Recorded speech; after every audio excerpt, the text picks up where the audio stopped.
You can Nta Ch10.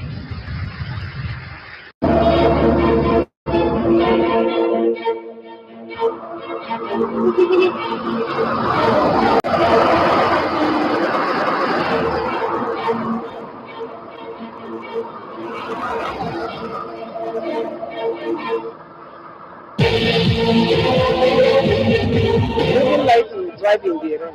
It depends on the velocity of the rain.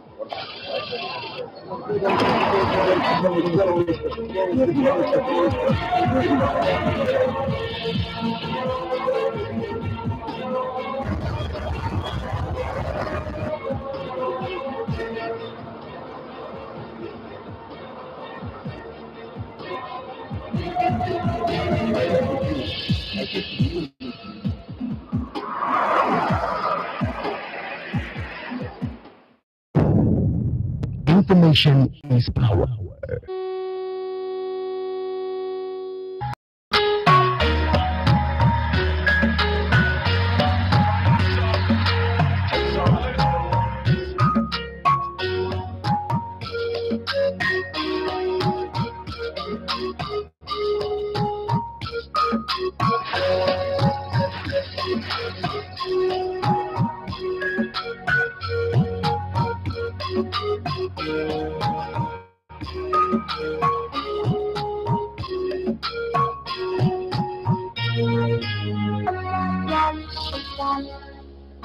Nta Ch10 station for excellence.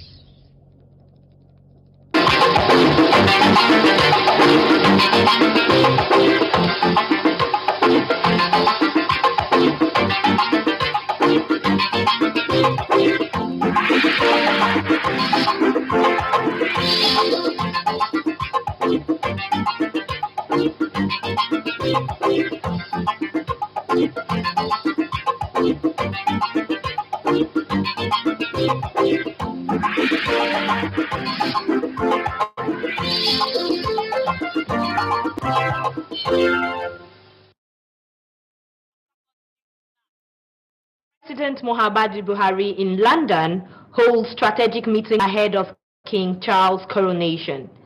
Plus, latest in the world of entertainment and sports. Good evening. You're welcome to the news at 7. I am Nta Ch10. Now the news in detail. All is now set for the coronation of Charles III and his wife, Camilla, as the King and the Queen consorts of the United Kingdom on Saturday. President Muhammadu Buhari, who is already in London for the historic ceremony, has held a strategic meeting with key members of his delegation. State House correspondent Adamu Sambo reports.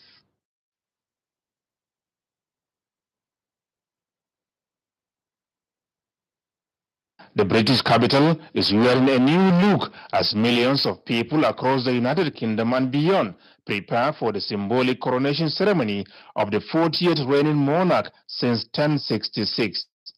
President Muhammadu Buhari will go down in history as the first Nigerian leader since independence to ever witness the coronation of the King and Queen Consort of the United Kingdom. This meeting was therefore convened by the President to strategize on ways and means of achieving a successful outing by Nigeria as an important member of the Commonwealth of Nations. I think it's another feather to President Muhammadu Buhari's cap. He's a man of destiny. I'm not too sure that in modern Nigerian history, any president has actually witnessed a coronation. So I think it's a pride for Nigeria, a pride for all of us that we have been invited to witness this coronation. And then, also the relationship between our two countries at the bilateral level has really been strengthened under Mr. President's mandate.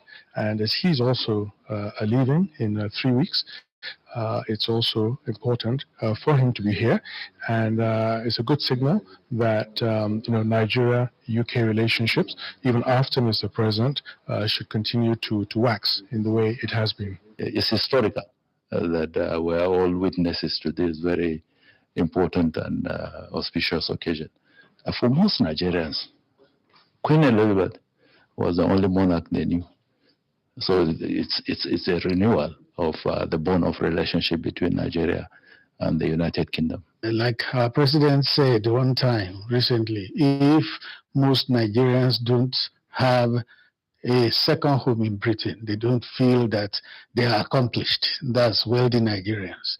So Nigeria and Britain are that close. Trade relationship between us is very strong. Therefore, with that background, if a new monarch is being installed, it's just very important that Nigeria be there. During the elaborate ceremony, popularly referred to as Day of Splendor and Formality, customs dating back to more than 1,000 years will be showcased. To members of the Nigerian delegation, the memorable, historic, and significant event is better seen than imagined. This may not happen in our lifetime again, depending on what God has in store for everybody. And when I do put my memoir together, I can have the bragging right of saying I witnessed the coronation of King Charles. For me, I think it's a one-in-a-time life chance, life opportunity to be here in London to actually witness the coronation of a king. It's a unique event, 70 years before I was born since the last one. So for me, it's a great highlight to my career as a foreign minister under Mr. President. I sense one message, that even back at home, on the African continent and Nigeria in particular, that we do not have to discard with our traditional institutions. We should revisit our traditional institutions back at home and look at how we can have them complement the structures of government who have responsibility for civil authority and security. While in London, President Buhari is expected to bid farewell to some of his counterparts present as he prepares to hand over power to the next administration in a couple of weeks. From London, among African countries. He stated these at the interactive session involving the Senate Committee on Power and Agencies under the ministry. Ignatius Nko reports.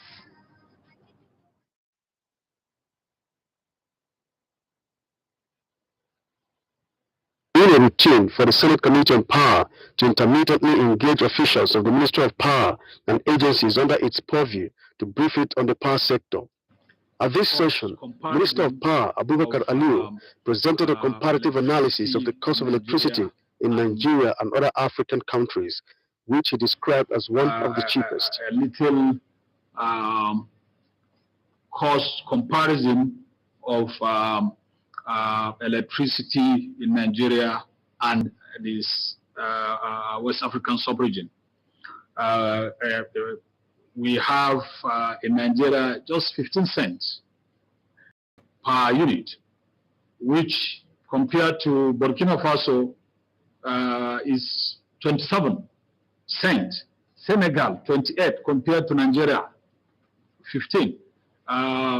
25 in Mali, 25 in Benin, 23 cents in Niger, 42 cents in Guinea-Bissau.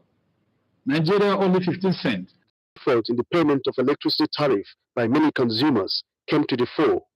This non-compliance with payment of electricity tariff as and when due led to the disconnection of electricity distribution companies in Kaduna and Kano State from the national grid.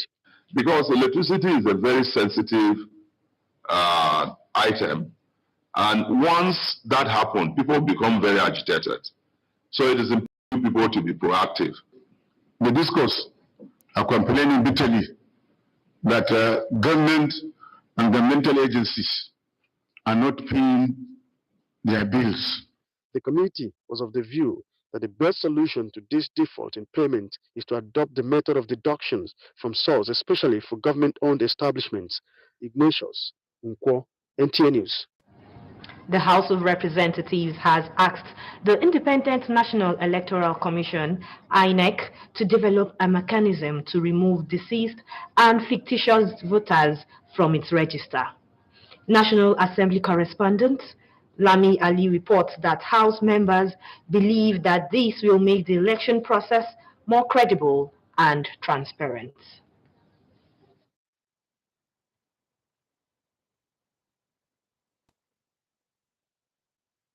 that could enable families report the demise of their deceased registered relations to effect delete, and that a process for verification be put in place to fish out multiple registration. The motion from Gaza Jonathan urging authorities to be proactive in curbing the unrest between three communities in Kokona, Nasarawa State was adopted, leading to the torching of two villages and the death of over 14 persons. Carry out immediate investigations and bring the attackers to justice. Other features as plenary include second reading of 3 bills, among which is the bill seeking powers of enforcement and monitoring to Revenue Mobilization, Allocation and Fiscal Commission. To grant the Commission enforcement powers in the monitoring of accruals and disbursement of revenue from the Federation account, and to bring the Act in conformity with the provisions of the Constitution as amended. As recommended by the Committees on Finance and Debt, Loans and Aid Management, the House has granted approval to the federal government's request for the restructuring of ways and means with an additional 1 trillion naira and securitization of the outstanding 23 trillion naira. From the National Assembly, Lami Ali, NTA News. House of Representatives Committee on Public Accounts has invited the Chairman, Economic and Financial Crimes Commission, EFCC, the Director General, Department of State Services, and the head of the Civil Service of the Federation over issues surrounding the appointment of the new Auditor General of the Federation. National Assembly correspondent Dayo Ogunshola has the details. Overseeing the office of the Auditor General of the Federation is before the House Committee on Public Accounts to speak to non-rendition of annual reports of 3 years before the National Assembly. If without the Auditor General's report, the actors who ran the ministry, some of them are retired. Some of them have even died. So how would you, of what value is the report? Armed with one of the drafts for the years in question, the director says he does not have the power to sign such reports. Because I'm Director of Audit Overseeing. If I'm giving my acting letter as the Acting Auditor General for the Federation, I'll be able to sign and submit to you. Other issue considered by the committee was the alleged fake security clearance reports trailing the appointment of a substantive Auditor General. We did accreditation. After the accreditation, all those that had passed through the accreditation process were now sent to the security agencies for the screening. That the chairman availed us all these security reports and other relative documents in tandem with what his presentation I so second. So our ruling on that is that the DGSSS, EFCC, ICPC, they should come here and tender their report and tell us the head of service and SGF. The committee is to reconvene next week. From the National Assembly, Dayo Ogunshola, NTA News. The Joint Admissions and Matriculation Board, JAMB, has released results for its 2023 Unified Tertiary Matriculation Examination, in which more than 1.5 million candidates registered and sat for the examination from across the country. Olayinka Ojo will bring us details in our subsequent bulletin. We'll go on a short break. More reports afterwards. Please stay tuned.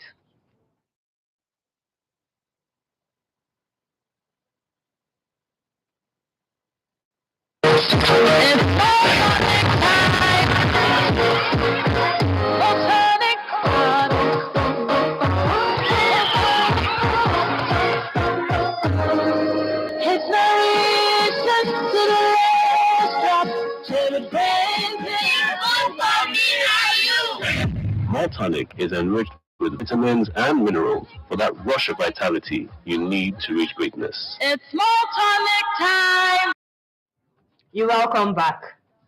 In a bid to promote gender equality and law policies addressing the rights of women in Nigeria, Women Advocates Research and Documentation Center organized a one-day workshop for the media executives on how to push the 5-gender bid for reconsideration by the 9th Assembly. Nta Ch10 tells us more.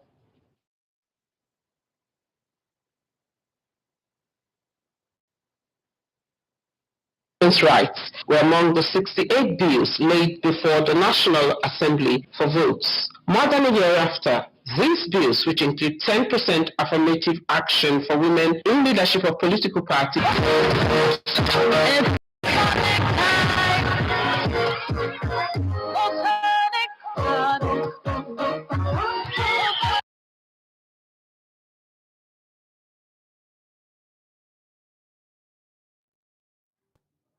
in February 2022, 5 gender bills expected to address issues bordering on women's rights were among the 68 bills laid before the National Assembly for votes. More than a year after, these bills, which include 10% affirmative action for women in leadership of political parties, indigenship, citizenship, and special seats for women at the National Assembly to address low representation, are yet to be fully adopted, harmonized, and transmitted to state assemblies.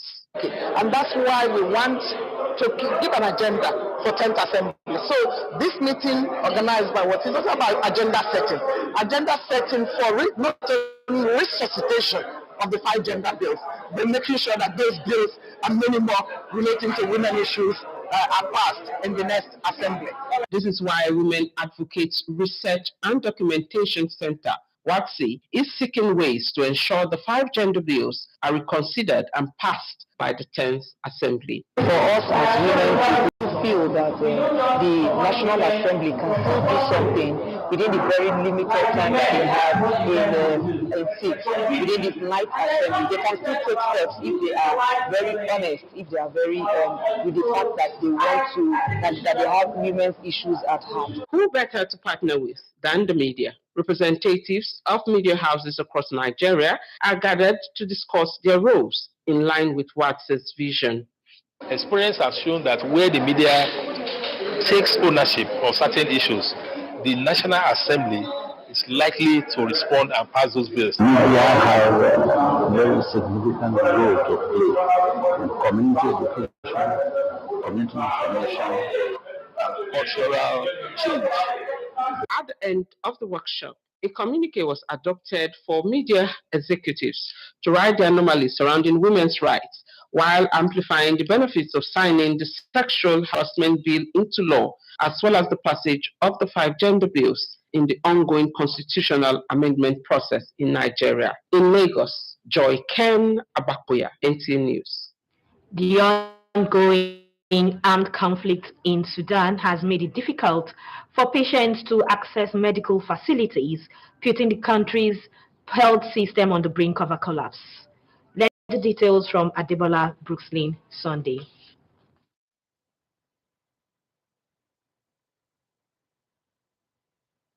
Doctors are now working at less than 20% of their capacity after 3 weeks since fighting erupted between Sudan's army and the paramilitary group Rapid Support Forces. Patients of chronic kidney disease, for instance, are facing an uncertain future over challenges such as electricity outages.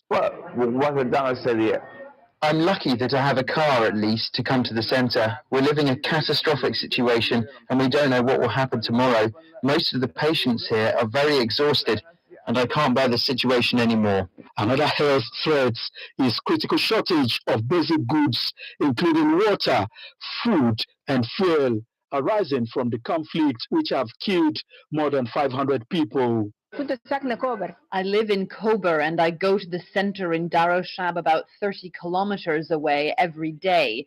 The Rapid Support Forces stop me every day at checkpoints, and last time they accused my son of being part of the military.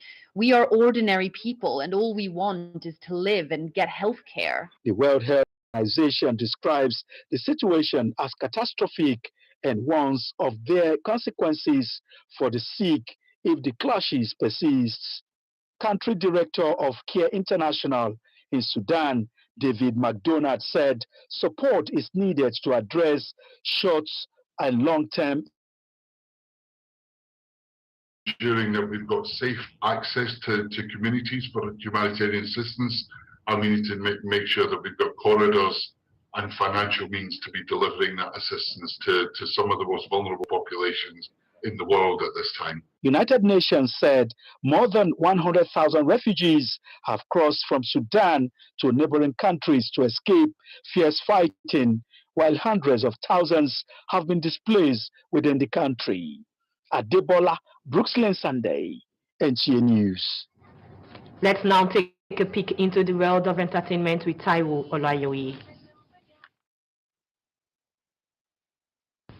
Nollywood actress Iyabo has pinned an appreciation post to her kids, Priscilla and Festus, for their support during her new project launch of a clothing store. Iyabo took to her Instagram page to express gratitude to God, her kids, for riding on the amazing journey with her and for also believing in her. Also, Nollywood actress Mercy Aigbe Adoti and her husband Kazim Adoti have expanded their business forte. Taking to her Instagram page, Mercy announced that she and her husband have launched their real estate, which will provide top-notch services to clients. Moving on, congratulatory messages are pouring in for Nigerian filmmaker Tunde Kelani after taking to his Instagram page to reveal that his movie Cordelia has been selected to feature at the 38th New York African Festival, which is slated for the 15th of May 2023. And that is it on entertainment news. Up next is Sports Update with Oguntola Olumide.